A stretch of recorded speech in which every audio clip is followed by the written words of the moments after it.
বাতাস তখন বইতে গিয়েও দেখায় অভিমান অভিমান।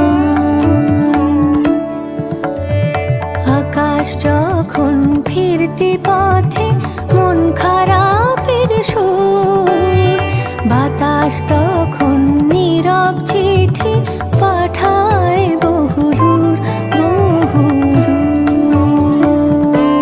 কিছু কিছু ধুলো জমে আছে কাছে, ডাক নামগুলো